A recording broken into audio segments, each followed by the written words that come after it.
Welcome to the Prepared Homestead. This is Travis. Thank you all for stopping by to watch. I want to talk this morning about that power station attack over there in North Carolina. I'm sure most of you have probably heard about it by now. It has been in the news, and there's been other YouTube channels covering it too. I think this is something that we should be paying attention to, okay? For a few different reasons. This could be the beginnings of attacks on our power grid. We don't know that yet. I was reading this morning on it. They really have very little information on, who did this, why they did this. The FBI has been called in. For those of you that don't know, I believe it's Moore County. Someone correct me if I'm wrong. Over in South Carolina, it's interesting. This is the county right next to Fort Bragg. Fort Bragg. That's the home of the 118th Airborne Corps, Army Airborne Corps. It's also the home of Army Special Operations Command and a few other things. So this was right next to it. About 40,000 customers are without power, and they said it could take days. Duke Electric, I believe, is the one that is in control of the grid in that area.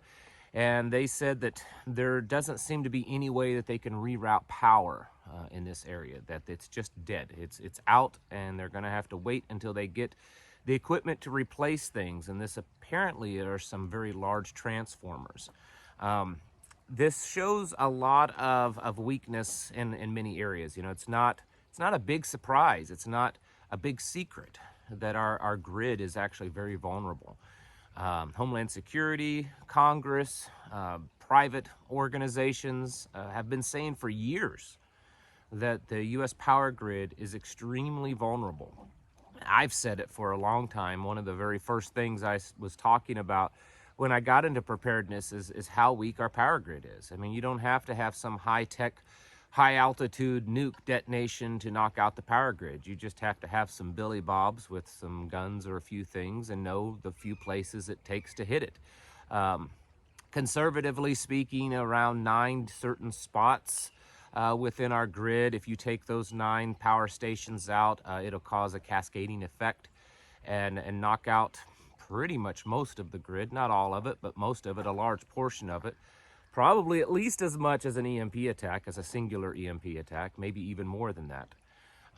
And so it makes it very vulnerable. The security at these power stations just pretty much doesn't exist. They might, maybe, have security cameras and motion detectors, but most of them don't.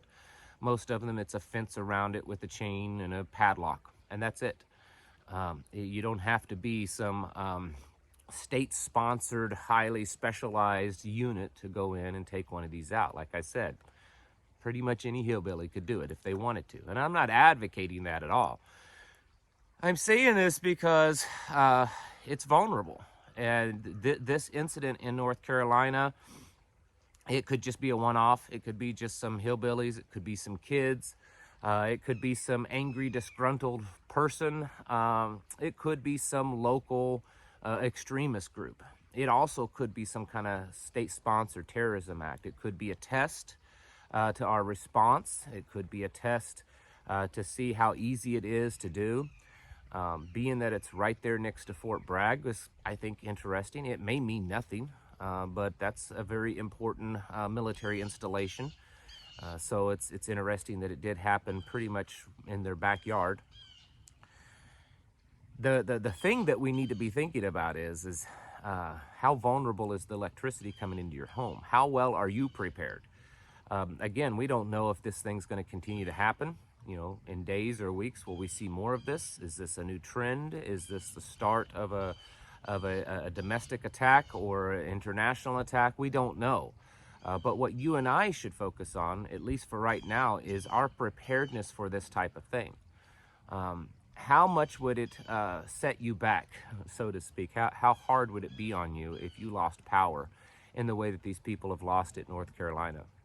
Are you prepared to deal with that? Maybe you have generator backups, diesel, gasoline, propane generators. Maybe you have solar panels. Maybe you have a battery backup power.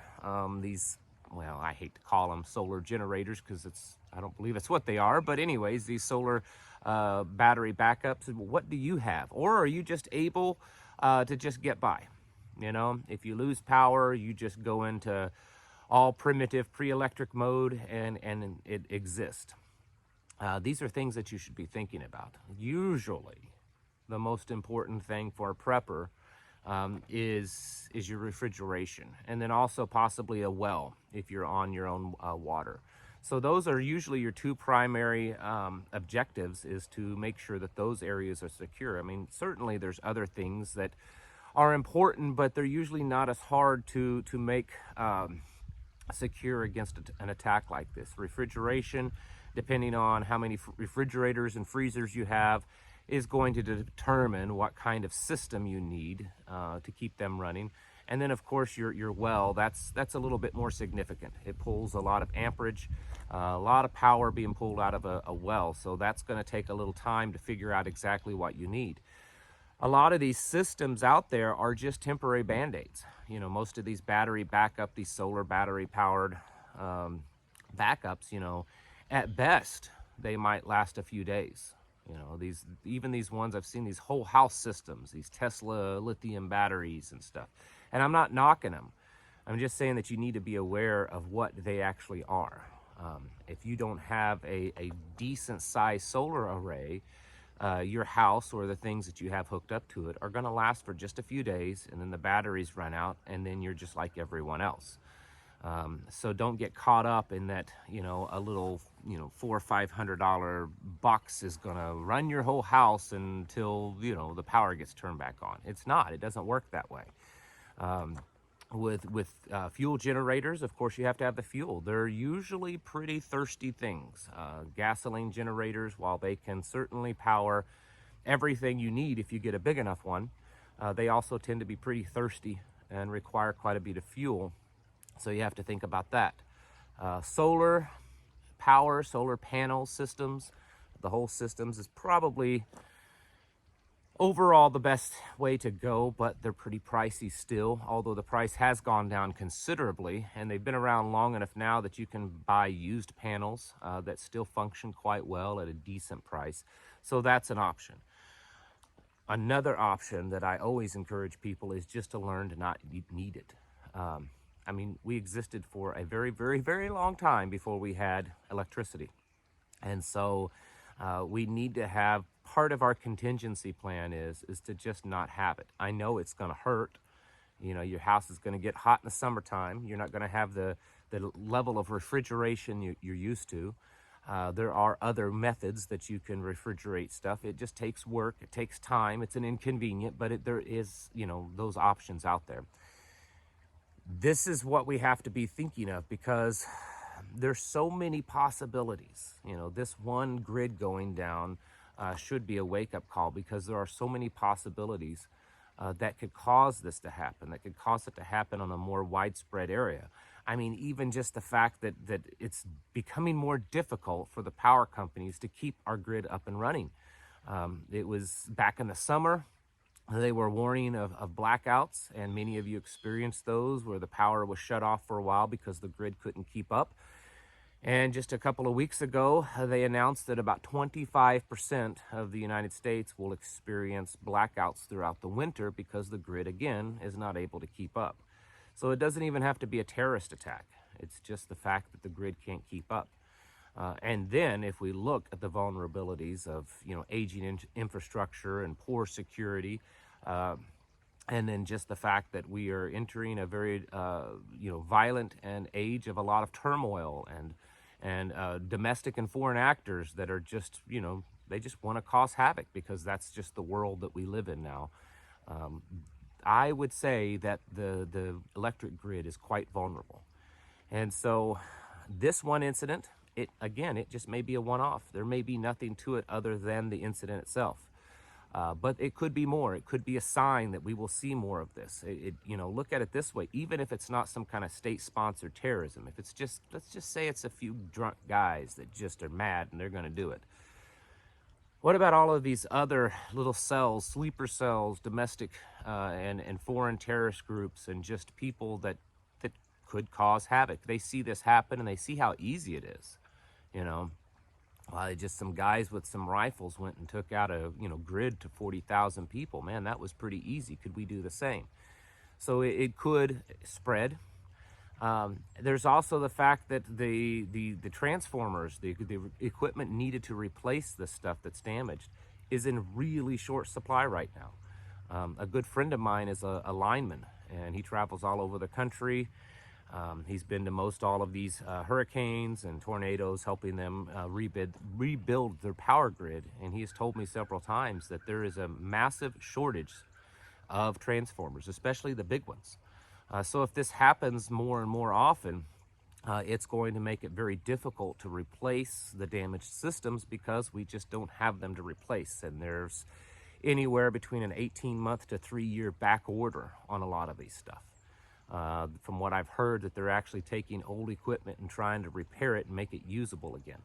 So there's a lot of problems going on here that could mean great trouble for us. And so even though we don't know that any of it could happen, there's, I believe, a pretty good increasing chance of it happening.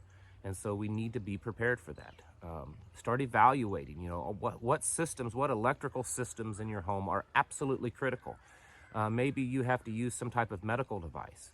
That would be a good thing to kind of come up with a battery backup solar system, one of these solar generators types things to keep it going. You want to have solar panels because, again, just the battery is not enough. That's only going to keep you going for 2 or 3 days. You want to have some solar panels. If you don't have medical devices, if you're just trying to get water out of your well, if you're just trying to keep things refrigerated, run a few lights. Lighting is not that hard. Keeping, cell phones and computers charged, that's not that hard. Very small, inexpensive solar systems can keep those things going on their own. The refrigeration, you're going to have to start doing some research. How much do you have? How much, wattage and amperages are you pulling to get an idea of what kind of system you need if you're just going to run that? And then the well, again, that's a tough one. Having gasoline-powered generators is probably going to be almost necessary for that situation. But you can run it off of solar. You're just going to have to do the research. There's companies that make solar systems just to run a well, and they're designed to do that because of the power needs of running a well. So these are things you should look at. Again, they're not cheap.